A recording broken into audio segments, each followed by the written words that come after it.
Israelis went to the election polls for the fourth time in 2 years, and the initial Israel election results are in.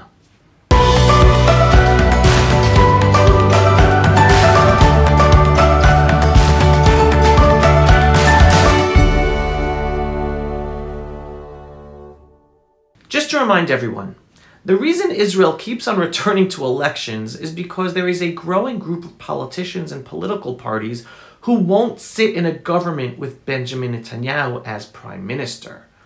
Even though Israel could easily have had a stable government with a parliamentary system, which means that a prime minister only needs a majority of 61 out of 120 parliamentarians, due to the abundance of parties and party leaders who won't join a Netanyahu government, he has been unable to form a stable government, whereas no other party leader has been able to establish one either. Hence, a continued return to elections. So, what happened in yesterday's elections? Well, the results are in. Not final, but preliminary. On the one hand, we see a clear win for the right-wing, nationalist, conservative, religious parties that altogether promote to varying degrees a strong Jewish character for the State of Israel, a strong security policy, a strong stance on internal security to strengthen police enforcement against internal crime and protection from the Bedouin in the north and the south, as well as support for reforming the justice system.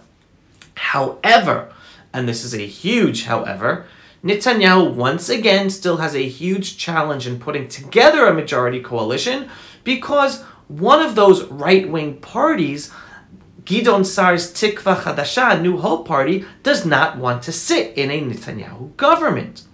And even if Netanyahu succeeds in only adding another one of these right-wing parties, Naftali Bennett's Yamina Party, that still might not be enough for him to have a 61 majority coalition.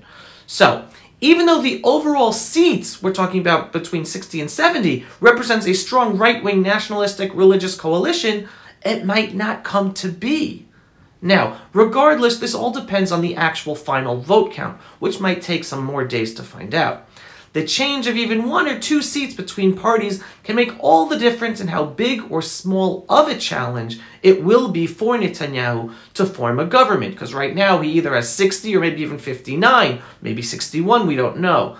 Can one of the other party leaders, Lapid, Bennett, or Sa'ar, form a governing coalition besides Netanyahu? Now, truthfully, anything is possible, but it is extremely unlikely.